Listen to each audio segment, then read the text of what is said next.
Сәлем, каналыма қош келдіңіздер. Жастың қабын тігетін болам.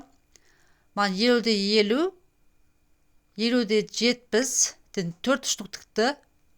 70-де 70 ден екеу. Мына бидайлық қап дейді, бұларда 50-де 50, 50-де 70, 70-де 70. Ол үшін мен дәптеге сызып алатын болам.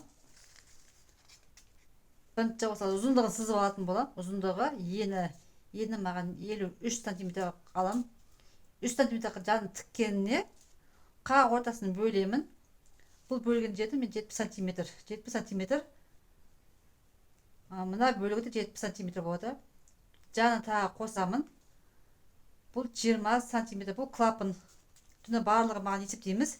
70-70-ін 140. 140-қа 20 қосамыз. 160 сантиметр маған. Ұзындығы 160, ені 53 сантиметр қиып алатын боламын.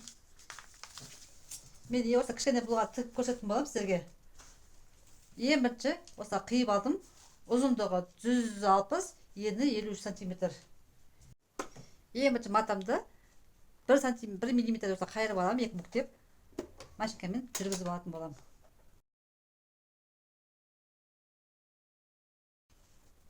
Екі шетін жүргізіп алдым. Бұл теріс қаратып, матамды 10 бетін теріс бір-біріне қаратып 70 сантиметр өлшеп аламын. Осы ұзындық 70 сантиметр. Мына клапан 20 сантиметр. Бұлар қайырып, енді екі шетін тігіп алатын боламын.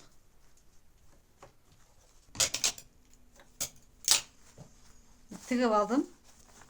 Енді матамның 10 бетін қаратып алатын боламын. Қызықты видеоларды жіберіп алмас үшін каналыма міндетті түрде тіркеліп алыңыздар.